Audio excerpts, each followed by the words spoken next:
hari Minggu adik-adik, senang sekali ya. 1 minggu lamanya sudah berlalu dan hari ini Kak Kristi kembali menyapa kalian semua lewat sekolah minggu.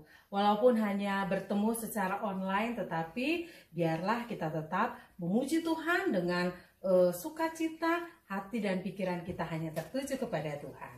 Nah adik-adik, kalau kalian bangun pagi hari ini, terus kalian merasa, aduh saya ingin sekolah minggu, atau mama papahnya ngingatin kalian, itu bukan kebetulan.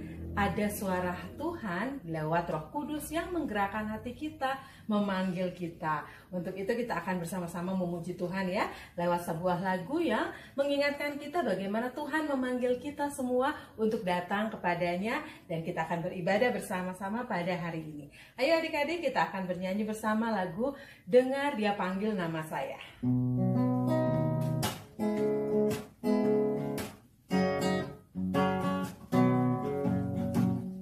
Dengar Dia panggil nama saya, dengar Dia panggil namamu, dengar Dia panggil nama saya, juga Dia panggil namamu. Sekali lagi, dengar Dia panggil nama saya, dengar Dia panggil namamu, dengar Dia panggil nama saya, juga Dia panggil namamu. Ku jawab ya ya ya, ku jawab ya ya ya, ku jawab ya ya ya, ku jawab ya Tuhan, ku jawab ya Tuhan, ku jawab ya ya ya. Sekali lagi ya, dengar Dia panggil nama saya, dengar Dia panggil namamu, dengar Dia panggil nama saya, juga Dia panggil namamu. Ku jawab ya ya ya, ya ya ya, ku jawab ya ya ya, ku jawab ya Tuhan, ku jawab ya Tuhan, ku jawab ya ya ya. Nah adik-adik, setelah kita memuji nama Tuhan, mari kita bersama-sama akan berdoa yang akan dipimpin oleh teman kita. Mari tangannya dilipat, matanya ditutup, kita berdoa. Tuhan Yesus, terima kasih pagi ini kami mengucap syukur untuk kebaktian hari ini. Tuhan, pimpin dari awal hingga akhirnya, dan ini berjalan lancar sesuai kehendak-Mu. Tuhan, berkati teman-teman kami yang belum bergabung. Tuhan, antar supaya kami bisa beribadah bersama. Berkati guru-guru sekolah minggu satu persatu, sehingga namamu saja yang dimuliakan. Dalam nama Tuhan Yesus Kristus kami berdoa. Ya, terima kasih untuk doanya. Semoga adik-adik juga mengikuti dengan baik ya dari rumah.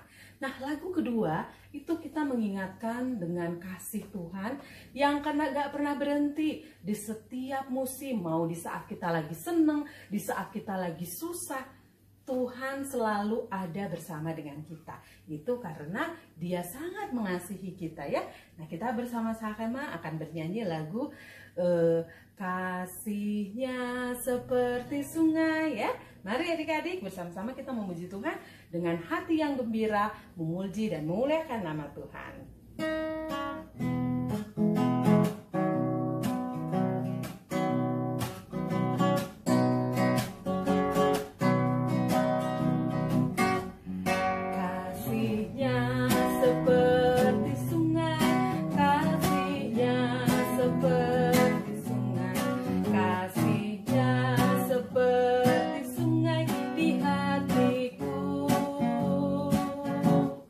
Mengalir di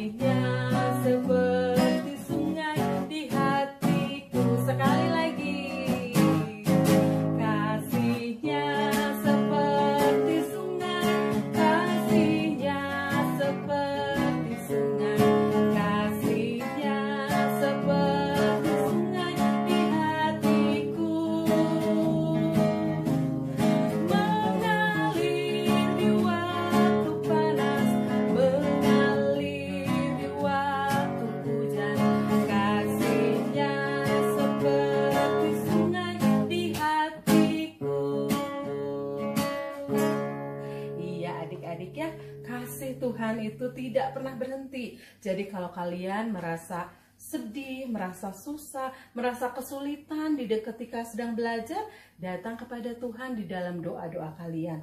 Maka Tuhan akan membukakan jalan, menuntun kalian untuk menjadi yang terbaik. Adik-adik, sekarang kita akan mendengarkan firman Tuhan, dan sebelumnya mari kita berdoa.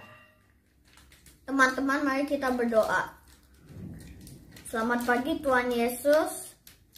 Terima kasih karena Engkau telah mengumpulkan kami semua di sini untuk ibadah sekolah minggu walaupun secara online. Tuhan Yesus, sebentar kami mau mendengarkan firman Tuhan.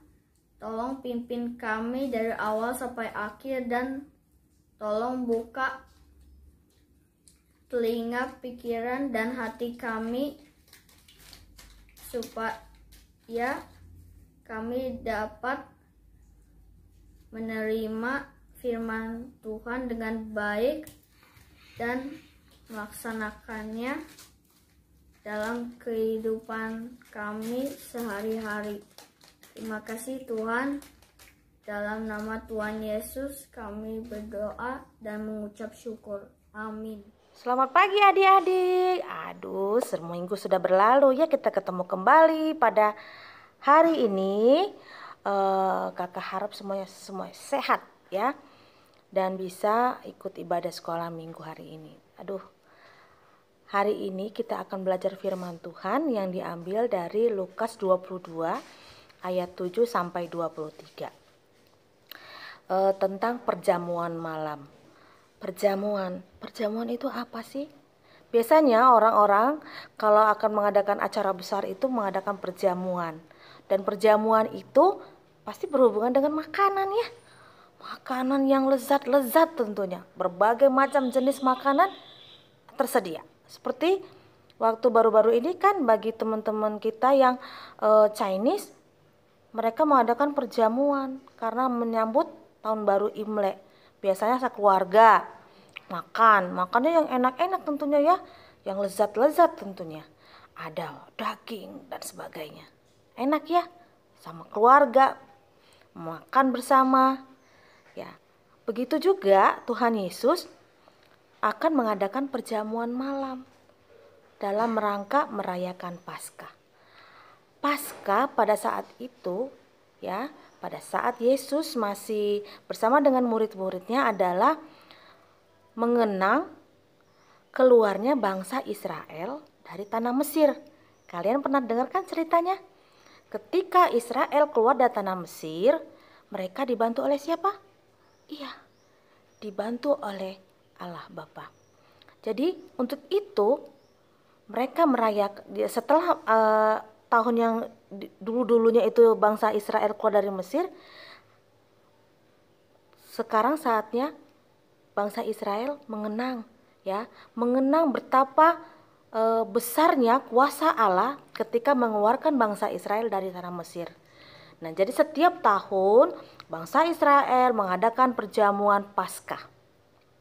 Makan apa mereka di situ? Mereka makan roti yang tak beragi, sayur pahit, dan juga menyembelih domba Paskah. Dan itulah yang mereka makan pada saat itu.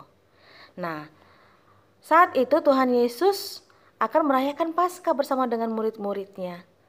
Dan dia menyuruh Petrus dan Yohanes untuk mempersiapkan.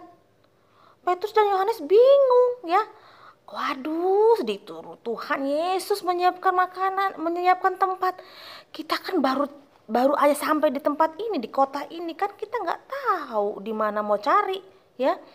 Mau dicari di warung mana, kita makan di lapo mana gitu ya, nggak tahu. Nah, terus akhirnya mereka tanya sama Tuhan Yesus. Tuhan Yesus katanya gitu, kira-kira kita nanti mau makannya di mana gitu, perjamuannya mau diadakan di mana gitu ya. Ternyata Tuhan Yesus kasih petunjuk sama mereka ya. Dia bilang, gini, nanti kalian pergi ke kota. Ketika sampai di sana nanti kalian akan melihat seseorang akan membawa kendi yang berisi air. Nah, kalian ikutin aja orang itu ya, sampai kemana, sampai ke rumahnya. Kemudian tanyalah, katanya gitu ya. Oke, mereka percaya ya bahwa Tuhan Yesus sudah tahu ya apa yang harus mereka lakukan.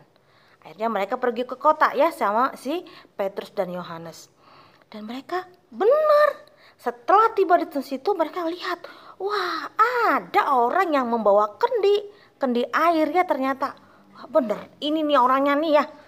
Dia tanya, diikutin aja. Nah, sudah sampai di rumahnya, langsung ditanya, maaf Pak, maaf nih, tanya gini, kira-kira di mana ya tempat guru saya mau mengadakan perjamuan Paskah? Oh ya, sudah disediakan gitu. Wah, ternyata sudah tersedia ya. Hebat Tuhan Yesus ya. Dia sudah tahu apa yang akan terjadi di depannya. Nah, akhirnya mereka sudah punya tempat, makanan sudah tersedia, maka Tuhan Yesus bersama dengan murid-muridnya melakukan perjamuan malam. Nah, pada saat Tuhan Yesus mau makan ya, dia bilang, waduh, saya akan rindu makan malam seperti ini, perjamuan seperti ini, katanya. Ini adalah perjamuan terakhir saya sebelum saya menderita, katanya gitu. Wah, maksudnya apa ini? Perjamuan terakhir sebelum saya menderita gitu ya. Sampai akhirnya kemudian ya, oke, Tuhan Yesus membagi-bagikan roti ya. Dia memecah roti itu dan kemudian membagi-bagikannya kepada murid-muridnya. Dan dia berkata, lakukanlah ini untuk mengenang aku ya. Kemudian setelah makan roti dan minum anggur, dan Tuhan Yesus berkata, inilah tubuh dan darahku, katanya gitu ya. Ingat ya adik-adik, dia menyerahkan roti dan anggur. Roti dan anggur itu adalah sebuah simbol ya, bahwa nanti setelah perjamuan malam ini Tuhan Yesus akan mengalami penderitaan ya. Penderitaan apa? Ya, penderitaan di mana dia akan menjalanin ya untuk menebus dosa-dosa kita di kayu salib. Dan dia membagi-bagikan itu. Roti dan anggur itu melambangkan tubuh dan darah Yesus yang akan dikorbankan. Buat siapa? Buat kita. Untuk apa? Ya untuk menebus dosa-dosa kita. Wah, tubuh dan darah Yesus tercurah hanya karena dosa-dosa kita. Wah, ini ya hebat banget Tuhan Yesus ya, mau berkorban untuk kita. Adik-adik bisa nggak menyerahkan tubuh dan darah hanya untuk mengorbankan untuk seseorang? Susah ya, karena akan menjalani penderitaan yang sangat banyak sekali nanti Tuhan Yesus sebelum nanti akan disalibkan. Jadi adik-adik, untuk itu ya, bagaimana kita menyikapinya? Apakah kita harus menyia-nyiakan pengorbanan Tuhan Yesus? Enggak ya, enggak boleh ya. Kita harus menghargainya. Dengan cara apa? Lakukanlah apa yang diinginkan Tuhan. Kalian sebagai anak-anak, lakukannya apa yang terbaik. Sebagai anak-anak sekolah, lakukan pekerjaan kamu, tugas kamu sebagai anak sekolah. Jadilah anak-anak yang berbakti, taat kepada orang tua, patuh kepada orang tua. Karena apa? Karena dengan begitu itu menyenangkan hati Tuhan. Jadi pengorbanan Tuhan di kayu salib, pengorbanan Yesus di kayu salib itu tidak menjadi sia-sia. Ya, hormatin orang tuamu ya. Takut akan Tuhan, selalu setia berdoa, dan jangan lupa, jangan pernah tinggalkan sekolah minggu. Walaupun secara online gak punya alasan ya adik-adik ya. Aku mau kirim ayat hafalannya aja lah, gak usah ini ikutin ibadahnya. Yang penting aku mah kirim ayat hafalannya aja, kan kakaknya gak tahu. Wah, kakak gak tahu, yang tahu Tuhan ya. Makanya adik-adik harus jujur. Adik-adik, semoga firman Tuhan hari ini membawa berkat buat kita semua ya. Ayat hafalan pada hari ini adalah diambil dari 1 Korintus 11 ayat 26. Ya, 1 Korintus 11 ayat 26 dengan bunyinya, sebab setiap kali kamu makan roti ini dan minum cawan ini, kamu memberitakan kematian Tuhan sampai Ia datang. Kamu boleh baca ya di Alkitab ya, tadi dari Lukas 22 ayat 7 sampai 23. Kamu lihat lagi ceritanya ya, kamu baca lagi, oke? Adik-adik, firman Tuhan sampai di sini. Biarlah apa yang sudah kakak sampaikan tadi kalian mengerti dan itu menjadi berkat buat kita semua. Amin. Mari kita berdoa. Allah Bapa dalam surga, terima kasih Tuhan untuk pemeliharaan Tuhan atas hidup kami. Terima kasih Yesus untuk pengorbanan-Mu bagi kami Tuhan, untuk menebus segala dosa-dosa kami. Terima kasih atas tubuh dan darah-Mu yang tercurah buat kami. Biarlah kami Tuhan semakin mengasihi Engkau, biarlah kami semakin mencintai Engkau, dan biarlah kami menjadi setia kepada Engkau. Dalam nama Yesus kami mengucap syukur. Amin. Nah adik-adik, setelah kita mendengarkan firman Tuhan, kini saatnya kita akan memberikan persembahan ya. Persembahan itu sudah kalian siapkan di rumah, dimasukkan ke dalam kotak khusus yang waktu itu kita pernah buat ya. Atau kalian misalnya punya tempat yang lain yang memang sudah disiapkan sebelumnya, nggak apa-apa. Kita akan pakai itu ya. Lagunya kita akan bernyanyi bersama lagu Beri Syukur.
Memberikan persembahan, dan kini saatnya kita akan menutup ibadah kita pada hari ini. Mari adik-adik bersama-sama kita akan berdoa. Kita berdoa. Ya Tuhan Allah Bapa kami, terima kasih atas kasih Tuhan yang begitu besar. Hari ini Tuhan kami kembali boleh memuji, memuliakan nama Tuhan, boleh mendengarkan firman Tuhan. Biarlah Tuhan kami boleh menjadi anak-anak Tuhan yang setia kepada firman-Mu. Terima kasih juga kami boleh memberikan persembahan. Ini merupakan berkat Tuhan melalui orang tua kami. Kiranya Tuhan berkenan memberkati persembahan kami ini agar dapat dipakai untuk kemuliaan nama Tuhan. Setelah ini Tuhan kami akan kembali beraktivitas. Tuhan tolong sertai kami, jadikanlah kami anak-anak-Mu yang taat dan setia hanya kepada Tuhan. Hanya di dalam nama anak-Mu Yesus Kristus kami sudah berdoa dan mengucap syukur. Amin. Nah adik-adik, ibadah kita sudah selesai. Kita akan bertemu lagi minggu depan ya. Nah sampai jumpa.